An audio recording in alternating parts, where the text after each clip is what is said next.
Assalamualaikum warahmatullahi wabarakatuh. Kami dari kelompok 8 yang beranggotakan saya, Fadha Nur Laila, dan rekan saya, Safa Salsabila Jasinda, ingin mempresentasikan hasil diskusi kami mengenai pengembangan instrumen penilaian non-test. Teknik non-test pada umumnya memegang peran yang sangat penting dalam rangka mengevaluasi hasil belajar bagi peserta didik, khususnya bagi ranah sikap hidup atau afektif domain. Sedangkan teknik tes yang telah dikembangkan oleh kelompok sebelumnya lebih banyak digunakan untuk mengevaluasi hasil belajar peserta didik dalam segi ranah proses berpikir atau kognitif domain. Dalam pengembangan instrumen penilaian non-tes, yang pertama diawali dengan penentuan materi. Kegiatan praktikum merupakan salah satu jenis penilaian yang cocok digunakan dalam instrumen non-test, karena dalam kegiatan praktikum mampu melatih 3 aspek yang dibutuhkan dalam penilaian pembelajaran.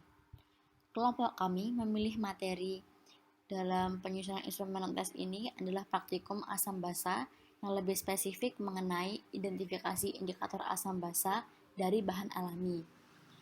Kelompok kami memilih materi tersebut karena praktikum asam basa sangat sering dilakukan di setiap SMA. Selain itu, praktikum asam basa ini juga dapat memudahkan peserta didik untuk memahami setiap senyawa yang dapat bersifat sebagai asam maupun sebagai basa. Selanjutnya yaitu penentuan tujuan praktikum. Praktikum yang merupakan kegiatan belajar mengajar dengan cara tatap muka yang menekankan pada aspek psikomotorik, kognitif, dan afektif dengan menggunakan peralatan di laboratorium atau kebun percobaan atau lapangan yang terjadwal. Praktikum bertujuan agar peserta didik mendapatkan kesempatan untuk menguji dan mengaplikasikan teori atau penyelidikan dan pembuktian ilmiah dari suatu hal tertentu. Pada praktikum asam basa ini memiliki 2 tujuan. Yang pertama yaitu mengetahui cara membuat indikator asam basa dari bahan alami. Dan yang kedua yaitu mengetahui sifat asam basa suatu zat dengan menggunakan indikator alami. Sehingga setelah praktikum dilakukan, diharapkan peserta didik dapat membedakan manakah senyawa yang bersifat asam atau basa menggunakan indikator alami yang telah dibuat sebelumnya.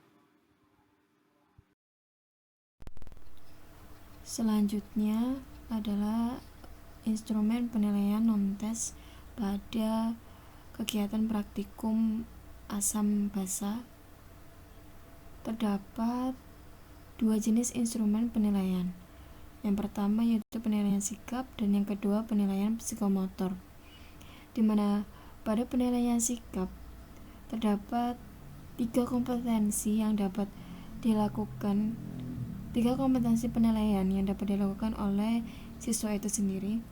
Yang pertama yaitu melalui observasi, yang kedua melalui penilaian diri atau self-assessment, yang ketiga yaitu melalui penilaian teman sejawat atau peer evaluation.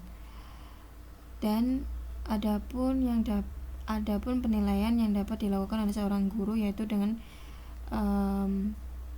menggunakan jurnal, yaitu yang berupa yang berisi catatan-catatan pengamatan dari seorang guru kepada siswa itu sendiri.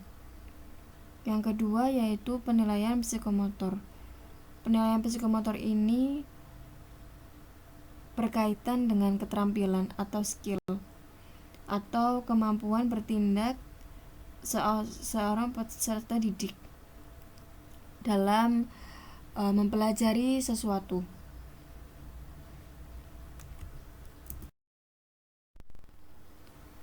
Pada penilaian psikomotor terdapat taksonomi atau tingkatan ranah psikomotorik yang dikemukakan oleh beberapa ahli seperti Trowbridge dan Bowlby.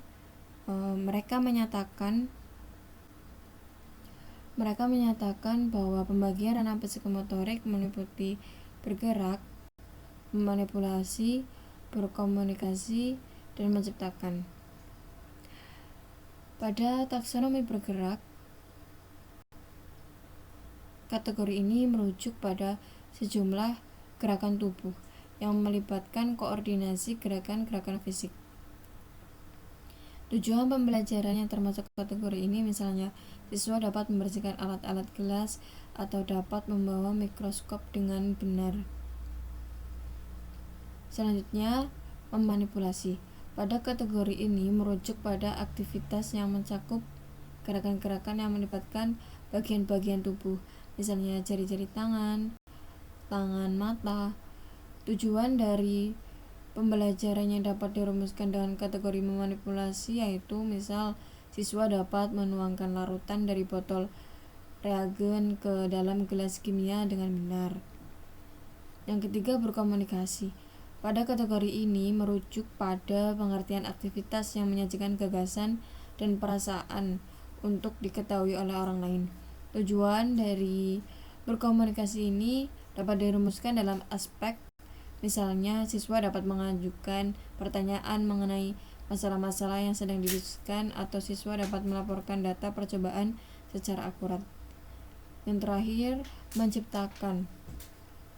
Kategori menciptakan ini merujuk pada proses dan kinerja yang dihasilkan dari gagasan-gagasan baru. Tujuan pembelajaran yang dapat dirumuskan antara lain siswa dapat menggabungkan potongan-potongan alat untuk membentuk instrumen atau peralatan baru dalam suatu percobaan.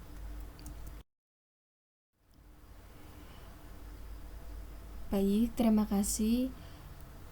Sekian dari kelompok kami. Kurang lebih mohon maaf. Wassalamualaikum warahmatullahi wabarakatuh.